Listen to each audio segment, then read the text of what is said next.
नमस्कार दोस्तों, 23 जनवरी 2025 के द हिंदू के वोकैबुलरी के इस एपिसोड में आपका स्वागत है।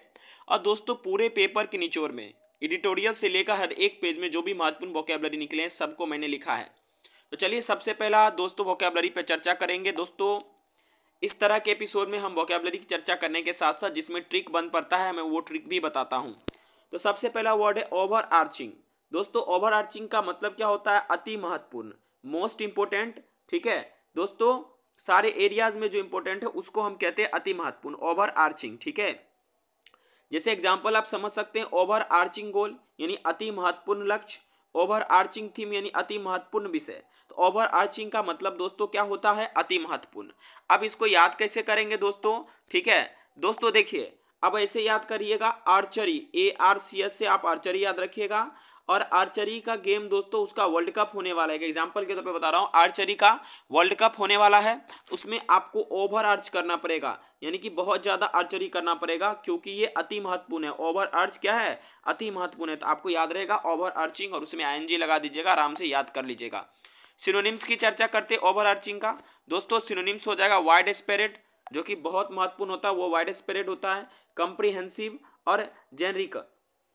ये दोस्तों आपका क्या हो सकता है? सिनोनिम्स। किसका हो सकता है सिनोनिम्स? ओवर आर्चिंग का। दूसरा वर्ड है दोस्तों आपका ब्लस्टर। दोस्तों, ब्लस्टर का मतलब होता है कि जोर से बोलना।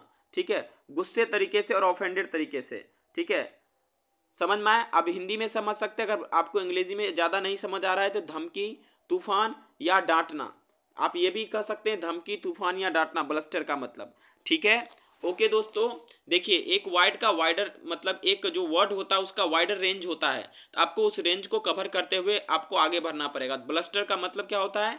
To speak in a loud, angry और offended way, usually with a little effect. ठीक है, अगर हिंदी में समझिएगा तो धमकी, तूफान या डांटना आप कह सकते हैं। जैसे ब्लस्टर का मतलब दोस्तों हवा से संबंध भी रखता है। ठीक है, ब्लस्टरिंग विंड का मतलब हुआ तेज हवा। ठीक है, ब्लस्टरिंग फेलो मतलब आप समझ सकते हैं जो गुस्सा वाला फेलो है, जो मतलब क्या है कि जो मतलब जिसको बहुत ज़्यादा धमकी देता है, उस तरह के फेलो को कह सकते हैं ब्लस्टरिंग फेलो। अब इसको याद कैसे रखेंगे? देखिए, बी और लस्ट इसमें आ रहा है। ठीक है, देखो जिस इंसान के अंदर में हवस होता है, लस्ट होता है, उस इंसान को वो दूसरे को धमकी बहुत देता है। वो, ठीक है, दूसरे को क्या करता है? धमकी बहुत देता है। ठीक है, आप ऐसे भी याद कर सकते हैं, बी नाम का एक आदमी था, उसके अंदर में लस्ट बहुत था। लस्ट का मतलब क्या हुआ? लस्ट का मतलब हवस। तो वो क्या किया? सभी को धमकी देता था, डांटा करता था। बी नाम का आदमी अंदर में लस्ट होने की वजह से क्या करता था? वो सबको धमकी देता था। आप बी लस्ट याद रखिएगा, ब्लस्टर भी आपको आराम से याद रहेगा। ठीक है, इसका सिनोनिम्स पे बात किया जाए तो दोस्तों सिनोनिम्स हो सकता है बोस्टिंग, क्रोइंग और रेबिडिटी। ये इसका सिनोनिम्स हो सकता है। तो चलिए नेक्स्ट वर्ड पे चर्चा करते हैं, रूलेट। दोस्तों, रूलेट क्या होता है? रूलेट दोस्तों एक प्रकार का ये गेम्बल होता है जिसमें प्लेयर जो है बेट करते हैं। जैसे आप ये समझिए कि एक प्रकार का इस तरह का जो देखे होंगे, एक गोल गोल प्रकार का गेम्बल होता है और वो नाचते रहता है, उसके बीच में क्या रहता है? एक बॉल रहता है, बॉल आकर जिस जगह पे रुकता है वो आदमी जीत जाता है। तो रूलेट भी एक प्रकार का ये गैम्बलिंग गेम है। ठीक है, जिसमें चक्का चलते रहता है और जब वो रेस्ट पे आता है तो वो बॉल जहाँ फंसता है वहाँ पर लोगों का जीत हो जाता है। तो रूलेट का मतलब आप ये समझिए, एक गैम्बलिंग गेम, जुआ खेलने वाला एक गेम। ओके, आप इसको दूसरे भाषा में ये भी कह सकते हैं कि wheel of Fortune. Wheel of Fortune यानी कि भाग्य का चक्का। बिंगो, बिंगो भी दोस्तों आपको पता है कि गेम होता है। ठीक है, अब एग्जाम्पल समझते हैं, it is Russian roulette in the skies. Roulette का मतलब क्या हुआ दोस्तों? ये रसिया का क्या है? गेम्बल है। कहाँ पर? स्काई में। किसमें किसका गेम्बल है? रसिया का गेम्बल है। किसका? स्काई में। और दोस्तों एडिटोरियल में, आज के जो एडिटोरियल में आपने देखा होगा कि किस प्रकार से एयरक्राफ्ट जो है, जेट एयरक्राफ्ट या जो भी लोगों को पैसेंजर कैरी करते हैं, रसियन जो है मिसाइल से हीट होकर लोग उसमें मारे जाते हैं रसिया के फॉल्ट के वजह से। आज का वो था एडिटोरियल। तो ये रशियन रोलेट है स्काई में। रोलेट का मतलब क्या हुआ दोस्तों? गेम्बल। एक तरह का आप कह सकते हैं गेम्बल है, ये जुआ है। ठीक है, किसमें? स्काई में। अब देखिए इसमें एक इडियम्स आ जाया है, that is engage in dog fight. दोस्तों, इंगेज इन डॉग फाइट का जो मतलब होता है कि एक प्रकार का जो एयरक्राफ्ट है, फाइटर जेट्स हैं, उसके बीच में जब बैटल्स होते हैं, ठीक है, उसी को कहा जाता है इंगेज इन डॉग फाइट, यानी कि फाइटर जेट का लड़ाई, दो फाइटर जेट की लड़ाई को हम कह सकते हैं इंगेज इन जो है डॉग फाइट। जब भी अगर इडियम्स आ जाए इंगेज इन डॉग फाइट तो समझिएगा कि फाइटर जेट जो है वायुयान जो भी हैं उनका क्या है, फाइटर जेट जो खास करके हैं, ठीक है, लड़ाकू विमान, उन विमानों का लड़ाई होता है, ठीक है, दो विमानों का, उसको कहा जाता है। और कहाँ का बैटल है, an aerial battle between fighter planes. Okay, veer, दोस्तों वियर का मतलब क्या होता है, डायरेक्शन को बदलना, टू चेंज डायरेक्शन, ठीक है, आप ऐसे याद रखिएगा, बियर, बियर, ठीक है, ऐसे याद रखिएगा, बी से भी बन गया, आप ऐसे याद रखिएगा कि भाई बियर पी लिया, उसका दिशा बदल गया, वो लड़खड़ा रहा था, इधर से उधर चल रहा था, सही दिशा में नहीं चल रहा था, वियर, ठीक है, बियर से याद रखिएगा, आप इस तरह से याद रहेगा आपको, बी के जगह वी कर दीजिएगा, आपको क्लियर पता चल जाएगा। देखिए इसका सिनोनिम्स की बात करें, डिपार्ट, डेविएट, डाइवर्ज और स्werved, ठीक है, ये आपका किसका सिनोनिम्स हो जाएगा, आपका वियर का सिनोनिम्स हो जाएगा। मैंने स्पेलिंग भी लिखा है ताकि आपको प्रोनाउंसिएशन करने में दिक्कत ना हो। एग्जाम्पल भी समझते हैं, the aircraft have veered from the its schedule route due to fog, ठीक है, देखिए अब जो एयरक्राफ्ट था उसने अपना रास्ता बदल लिया, क्यों, जो उसका शेड्यूल रूट क्यों बदल लिया, क्योंकि वहां पर बहुत ज़्यादा कोहरे थे, इसलिए जो उसका रूट था उस रूट को उसने क्या किया, चेंज कर लिया, डायरेक्शन को बदल लिया, है ना। अगला जो वर्ड है रेमबर्स, रेमबर्स का मतलब क्या होता है, भरपाई करना, ठीक है, जैसे मान लीजिए कि कोई अगर मर जाता है इंसान तो उसको जो कंपनसेट किया जाता है उसी को रिएम्बर्स कहते हैं, उसके लिए भरपाई को हम रिएम्बर्स कर सकते हैं, या जो है किसी का जो है आप मान लीजिए नुकसान कर दिए उसका भरपाई भी आप कर सकते हैं रिएम्बर्स, तो सिनोनिम्स क्या हो जाएगा, ठीक है, कंपनसेट, रिफंड और गिव बैक। क्लियर है दोस्तों, जिसमें ट्रिक बन पड़ रहा है मैं ट्रिक दे रहा हूँ, जिसमें जरूरत नहीं है मैं नहीं दे रहा हूँ, ठीक है। देखिए फ्लरी, दोस्तों फ्लरी का मतलब क्या होता है, बहुत सारा इसका मतलब होता है, इसमें जो आप देखिएगा तो हलचल भी होता है, उत्तेजना और हड़बड़ी भी होता है, ठीक है। आप इसमें से क्या याद रखना चाहते हैं आप पर डिपेंड करता है, लेकिन अगर आप ये तीनों याद रखेंगे तो आपके लिए बहुत ज़्यादा बढ़िया रहेगा, क्योंकि एग्जाम में या आप कहीं पर भी बोलचाल के भाषा में इस्तेमाल इसको कर सकते हैं, ठीक है। फ्लरी है दोस्तों, फ्लरी मतलब क्या होता है, हलचल, उत्तेजना और हड़बड़ी। आप दोस्तों इसका और एक दो मीनिंग होता है, a sudden light fall of snow blown in different direction by the wind, ठीक है दोस्तों, जो स्नो जो होते हैं उसका जो गिरता है धीरे धीरे, किसके वजह से, विंड के डायरेक्शन चेंज होने से, उसको भी फ्लरी कहा जाता है, ठीक है। और फ्लरी का मतलब लॉट ऑफ सडन एक्टिविटी जब होने लगता है, बहुत ज़्यादा अचानक गतिविधियां होने लगती है, उसको भी फ्लरी कहते हैं, ठीक है। आप गड़बड़ी कब करते, जब मतलब एक साथ बहुत सारा काम करते तब आप गड़बड़ी करते। तो दोस्तों इसका सिनोनिम्स क्या होगा, स्टीर, कंफ्यूज, फस, रैटल और कोमोशन, ठीक है। कोमोशन का मतलब क्या होता है दोस्तों, हंगामा, ठीक है। देखिए दोस्तों यहां पर आपको फ्लरी का याद आराम से आप रख सकते हैं, ठीक है। अब याद करने का तरीका क्या है, देखिए यहां पर फ्लरी में फ्लूरी, ऐसे आप याद रखिएगा, ओके। देखिए सब लोगों को क्या हुआ, ठंडी आया तो क्या हुआ, अचानक चाइना से फ्लू आ गया, ठीक है, तो सभी लोग रे रे करने लगे, रे फ्लोरी रे, तो क्या हुआ, फ्लोरी रे, तो ऐसा क्या हुआ कि हड़बड़ी हो गया, हलचल हो गया लोगों के बीच में, बाप रे कोविड-19 जैसे एक फ्लोरी आ रहा है, फ्लू री, ऐसे याद रखिएगा, इसको फ्लरी पढ़िएगा आप, ठीक है। क्लियर है बात। 7 नंबर वर्ड है टेंटर हुक्स। टेंटर हुक्स का मतलब दोस्तों क्या होता है, टेंटर हुक्स का मतलब हुआ कि वरी होना, नर्वस होना, जो कुछ चीज होने वाला उसके लिए, है ना, वरीड अबाउट या वरीड और nervous about something that is going to happen, ऐसा कोई चीज होने वाला है जिससे क्या होना, घबराहट होना, ठीक है, समझ में आया कि नहीं। इसको याद करने के तरीके मैं बताता हूं, ठीक है। देखो इसमें है टेंटर हुक, टेंटर हुक, अब ऐसे याद रखोगे, ठीक है। एक शादी हो रहा था, ठीक है, उसमें टेंट वाला क्या हुआ, टेंट वाला आया, लेकिन टेंटर लोग जो थे वो जो है हुक लेकर आ गए, जबकि बांस लेकर आना था, तो क्या लेकर आ गए, हुक लेकर आ गए, टेंटर वाले आ गए, क्या लेकर आना था, बांस लेकर आना था, तब ना टेंट खड़ा करते, लेकिन वो हुक लेकर आ गए, तो सभी लोग नर्वस हो गए, वरी हो गए कि अब होगा क्या, बाराती आने वाला है, ये टेंट वाला हुक लेके आ गया, सब लोग एकदम नर्वस हो गए, तो आप याद रखिएगा टेंटर हुक, ठीक है। आप देखिए सिनोनिम्स क्या होगा कि एजाइटेड, काफी ज्यादा जब एजाइटेड हो जाता है, फ्राइटेंड माने डर जाना भी हो सकता है, वरीड और गोसी, ये आपका सिनोनिम्स हो जाएगा। चलिए एक एग्जांपल में सेंटेंस देख लेते हैं, we were on tenterhooks all morning waiting for the phone to ring, हम लोग पूरे दिन में क्या थे, टेंशन में थे कि क्या होगा, अब फोन कॉल का इंतजार कर रहे थे। एक इसमें दोस्तों हर बार यूज किया जाता है वर्ड में HIT THERTO, इसको कहते हैं हिदर टू। क्या कहते हैं? हिदर टू, जिसका मतलब होता है प्रीवियसली या फॉर्मली, यानी इससे पहले। ठीक है, ठीक है दोस्तों, आगे बढ़ते हैं। ये सेशन दोस्तों काफ़ी महत्वपूर्ण होने वाला है, क्योंकि मैं कोई बेतुका लुडिक्रस बातें नहीं करता हूँ इस सेशन में। जो इंपॉर्टेंट है वोकेबलरी पॉइंट ऑफ व्यू से वही बातें करता हूँ। इसका PDF दोस्तों हम हर दिन डिस्क्रिप्शन बॉक्स में डाल देते हैं। नहीं डिस्क्रिप्शन बॉक्स में डाल पाते हैं तो कम्युनिटी टैब में जरूर डाल देते हैं। दोस्तों अगला जो वर्ड है वो है लुडिक्रस। क्या है? लुडिक्रस का मतलब क्या होता है? ठीक है, सो फुल्लिश। ठीक है, जिसको आप हास्यपद कह सकते हैं। इसका एक और मतलब होता है बेढंगा और बेतुका। जे किस चीज पर हंसते हैं हम लोग? जो चीज दिखने में बड़ा अजीब लगता है, बेढंगा लगता है, उसी पर तो हंसते हैं। तो हास्यपद, बेढंगा और बेतुका को लुडिक्रस कह सकते हैं। सिनोनिम्स हो जाएगा एब्सर्ड, ठीक है, प्रीपोस्चरस और लाफेबल और इनेन। ये आपका दोस्तों सिनोनिम्स हो जाएगा। ठीक है, अब इस लुडिक्रस को याद कैसे रखेंगे? ठीक है, देखिए, लूडी क्रस। ठीक है, तो लूडी याद रखिएगा, लूडो, और क्रस से आप रखिएगा CRUSH। यार तुम अपने क्रस के साथ बैठ के लूडो खेल रहे हो, कितना गलत बात है। क्रस माने क्या होता है? होने वाली, समझ जाओ।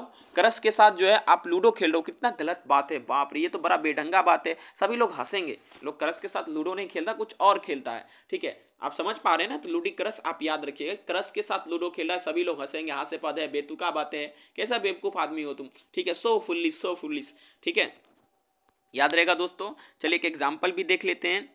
ए letter writer has said light on the ludicrous line that cow urine is a panacea for disease. माने कि एक लेटर राइटिंग जो है, एक लाइट पोस्ट करते हैं। ठीक है, क्या मतलब जो है, क्या हाईलाइट करते हैं कि जो भाई साहब ये तो लुडिक्रस बातें हैं। लुडिक्रस बातें कि लुडिक्रस लाइन, कौन सा लुडिक्रस लाइन है? कि काऊ का जो यूरिन है वो सारे बीमारियों के लिए रामबाण है। ये तो एकदम हास्यपद बातें हैं, एकदम बेतुका बात है कि काऊ का जो यूरिन है, गाय का जो मूत्र है, वो रामबाण है सभी बीमारियों के लिए। ठीक है, तो यहाँ लुडिक्रस का इस्तेमाल क्या हुआ? बेतुका को लेकर कहा गया, निरर्थक बातों को लेकर कहा गया है, जिसका कोई मतलब नहीं निकलता है। पनेसिया का मतलब होता है रामबाण। ठीक है, चलिए दोस्तों अगला जो वर्ड है वो है ओलिगार्की। ओलिगार्की, देखिए मैं स्पेलिंग भी लिख दे रहा हूं ताकि आप इसको ओलिग्रेची ना पढ़े, इसको ओलिगार्की पढ़े। ओलिगार्की का मतलब हुआ दोस्तों वह राज्य जो कुछ ही लोगों द्वारा शासित हो, यानी जो कुलीन लोग होते, जिनके पास पैसा होता, जो लोग वो राज करते हैं, उसी को कहते हैं ओलिगार्की। वन वर्ड में अगर पूछा जाए तो कैसे पूछ सकता है? A political system govern by few people. Few people माने क्या? कुछ ऐसे वर्ग के लोग होते हैं जो अमीर होते हैं, जब वो पॉलिटिकल सिस्टम को चलाते हैं तो उसी को ओलिगार्की कहते हैं। A political system govern by few people. अच्छा, अरिस्टोक्रेसी किसको कहते हैं? ये भी आया था आज के वर्ड में। A class of people who hold high social rank. एक ऐसे लोगों का ग्रुप जो कि सामाजिक रैंक में सबसे ऊपर हो, उसको हम कहते हैं अरिस्टोक्रेसी। ठीक है, क्लियर है बात दोस्तों? ओलिगार्की और अरिस्टोक्रेसी। दोस्तों अगर आपको समझ में आ रहा है ना, प्लीज कमेंट बॉक्स में जरूर लिखिएगा। अगला है ए प्रोपो। देखिए दोस्तों, ए प्रोपस मत पढ़िएगा, इसको ए प्रोपो पढ़ा जाता है। ठीक है, देखिए इसका मतलब हुआ कि किसी चीज से संबंधित, use to introduce something that is related to और connected with something that has been said. जिस चीज के बारे में कुछ कहा गया उससे संबंधित, यानी कि अबाउट, रिगार्डिंग, कंसर्निंग और रिस्पेक्टिंग। ये आपका ए प्रोपो का क्या हो जाएगा? सिनोनिम्स हो जाएगा। आप ये कह सकते हैं कि आई डोंट वांट टू से रिगार्डिंग दिस इशू। ठीक है, आप ये डायरेक्ट शुरुआत में भी कह सकते हैं regarding this issue I don't have idea, या apropos this issue I don't have idea, है ना? तो रिगार्डिंग का मतलब हुआ संबंधित, या ए प्रोपो आप कह सकते हैं उसको। ठीक है, अगला वर्ड जो आज आया है वो है लंबास्ट। क्या है? लंबास्ट। ठीक है, देखिए आप इसको ऐसे याद रखिए, लंबास्ट। ठीक है, लंब मतलब क्या हुआ? अरे इसके लिए लंबा बांस लाओ। ठीक है, लंबा बांस आप किसी के लिए लाते, इसका मतलब क्या कर रहे हैं? उसको डांट फटकार का पीटने वाले हैं, उसको स्लेम करने वाले हैं, उसको फटकार लगाने वाले हैं। तो लंबा बांस, बास्ट यानी बांस याद रखिएगा, लंब माने लंबा। तो लंबास्ट का मतलब क्या हुआ? किसी को फटकार लगाना, उसको बुरा भला कहना, वो गलत काम किया उसके लिए। ठीक है, तो लंबास्ट का मतलब क्या होता है? स्लेम करना। जैसे सुप्रीम कोर्ट, एग्जाम्पल देखिए, supreme court lambast Assam government for over detention centres. ठीक है, डिटेंशन सेंटर मतलब क्या होता है? जहां पर किसी को हम क्या करते हैं? कैदी बनाकर रखते हैं, या किसी को वहां पर छुपा के रखते हैं, डिटेन करते हैं। ठीक है, ओके दोस्तों, देखिए तो यहां पर दोस्तों क्या है? SC जो है लंबास्ट करी। लंबास्ट का मतलब स्लेम की, फटकार लगाई, किसको? आसाम गवर्नमेंट को। अब इस पे ज्यादा ध्यान मत दीजिए। ठीक है, अब आगे दोस्तों, अगला है इनएक्सप्लिकेबल। ठीक है, इनएक्सप्लिकेबल का मतलब क्या हुआ दोस्तों, देखिए आपको क्लियर ही है। इन मतलब नॉट एक्सप्लेनेशन वाला, यानी जो एक्सप्लेनेशन के लायक नहीं हो, तो जिसको अनेबल टू एक्सप्लेन कहते हैं उसको कहते हैं इनएक्सप्लिकेबल, ऐसे याद रख सकते हैं। ठीक है, जैसे अनअकाउंटेबल, अनएक्सप्लेनेबल, अनफेदमेबल। ठीक है, फेदमेबल का मतलब जो सोचने लायक हो, जिसको पता किया जा सके, उसको फेदमेबल कहते हैं। ठीक है, देखिए आप एक एग्जाम्पल भी समझिए। 17 people have died and at least 31 have been affected by an inexplicable illness over the past 50 days in the village. यानी कि 17 लोग क्या हो गए, मर गए हैं, 31 लोग अभी भी इससे प्रभावित हैं। अभी तक जो है ये बीमारी का क्या कारण है, इसका कोई एक्सप्लेनेशन नहीं मिला है। ठीक है, 50 दिनों से। ठीक है, समझ में आया कि नहीं आया, तो आपको ये क्लियर हो गया। अब देखिए बूस्टर डोज आपके लिए मैं दे रहा हूं। ठीक है, जो इस पेपर में भी था, और ये 8 टोटल वर्ड होंगे। देखिए सबसे पहला है आफ्टर मैथ। ठीक है, आफ्टर मैथ मतलब होता है किसी अप्रिय घटना के समय के बाद का समय। ठीक है, उसके बाद डेसिक्रेशन माने दोस्तों होता है अपवित्रता या दूषित करना या भ्रष्ट करना। ठीक है, समझ में आया। किक ऑफ का मतलब दोस्तों होता है बहुत गुस्सा हो जाना या किसी चीज को शुरुआत करना। अगला है डाइड इन और डाइड ऑफ, दोनों का मतलब अलग अलग होता है। चलिए हम सेंटेंस से आपको समझाते हैं। Somnath who died in judicial custody in the after math of violence. ठीक है, ये आज का लाइन का पेपर का आज का लाइन है। ठीक है, देखिए यहाँ पर सोमनाथ जो है मर गया किसके अंदर में, जुडिशियल कस्टडी में। किस चीज का आफ्टर मैथ, तो जो वायलेंस हुआ था उसके मतलब आफ्टर मैथ के वजह से। ठीक है, अब देखिए यहाँ डाइड इन है। ठीक है, इसको आप ध्यान में रखिएगा, किस वजह से मरा है, तो जुडिशियल कस्टडी इसका कारण रहा है। दूसरा एग्जाम्पल लेते हैं डाइड ऑफ का। Vijay was an Ambedkarite leader who died of cardiac arrest after the incident. ठीक है, देखिए दोस्तों ये जो विजय है वो दिल के दौरा पड़ने से मरे हैं, और सोमनाथ जी जो मरे हैं वो जुडिशियल कस्टडी के मतलब वायलेंस जो हुआ था उसके वजह से। दोस्तों तो यहाँ दोनों समझिएगा, अगर किसी कारण से कोई मर जाता है तो उसमें डाइड इन लगाते हैं, और किसी बीमारी से जब कोई मर जाता है तो उसमें डाइड ऑफ लगाते हैं। ठीक है, याद रहेगा। डाइड इन कहाँ लगाते हैं, जब किसी कारण से कोई मरता है डाइड इन, जब किसी बीमारी से मरता है डाइड ऑफ। ठीक है, समझ में आया कि नहीं। अब अगला जो वर्ड है दोस्तों वो है बरियल्स। बरियल्स का मतलब क्या होता है दोस्तों, जहां पर दफनाया जाता है उसको कहा जाता है। ठीक है, और ग्रेव यार्ड, दोनों में अंतर है। बहुत लोग समझते हैं ये दोनों एक ही है, लेकिन ये अंतर है इसमें। देखिए बरियल्स अगर वन वर्ड में बोला जाए, the act of putting a dead body in the grave. ठीक है, ओके दोस्तों, यहाँ पर दोस्तों जो है कुछ है यहाँ पर, ठीक है कोई बात नहीं। देखिए अब अगला जो है दोस्तों यहाँ ग्रेव यार्ड है। ग्रेव यार्ड किसको कहते हैं, कब्रिस्तान। A place of a next to church where dead people buried. ठीक है, जहाँ पर लोगों को गाड़ा जाता है, जहाँ पर जैसे मान लीजिए आप ये समझिए ये पूरा इलाका कब्रिस्तान है। ठीक है, और यहाँ पर जो छोटे छोटे खड्डे जिसमें दफन किया जाएगा वो हो गया बरी, बरी करना या बरियल्स हो गए, जहाँ पर दफनाया जाएगा। क्लियर है बात, आपको कोई दिक्कत नहीं होगा, इस दोनों को सेम मत समझिएगा। एट्रोसिटी का मतलब दोस्तों होता है अत्याचार। क्या होता है, अत्याचार। ठीक है दोस्तों, आई होप आपको ये समझ में आया होगा। ये आपका बूस्टर डोज था, है ना। तो दोस्तों थोड़ा हम फास्ट थे, कारण क्या था, वीडियो ज़्यादा लंबा करना नहीं चाहते थे। ठीक है, चलिए 1 मिनट में रिवीजन कर लेते हैं। ओवर आर्चिंग का मतलब होता है अति महत्वपूर्ण। ब्लस्टर का मतलब होता है धमकी या डांटना। उसके बाद रूलेट का मतलब दोस्तों होता है गैम्बलिंग गेम। वियर का मतलब होता है डायरेक्शन बदलना। रियम्बर्स का मतलब हुआ भरपाई करना। फ्लरी का मतलब हलचल उत्तेजना या हड़बड़ी होगा। टेंटर हुक्स का मतलब हो जाएगा दोस्तों घबरा जाना काफ़ी। ठीक है, उसके बाद हिदर टू का मतलब होगा प्रीवियसली या फॉर्मली। लूडिक्रस का मतलब हो जाएगा हास्यपद, बेढंगा, बेतुका। ठीक है, ओलिगार्की का मतलब हो जाएगा दोस्तों पॉलिटिकल सिस्टम जिसमें कुछ लोग राज करते हैं।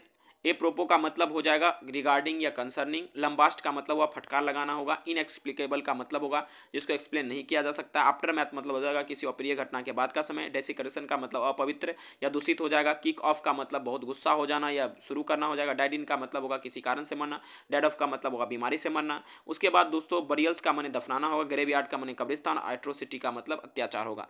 तो मैंने आपको तुरंत रिवीजन भी करवा दिया।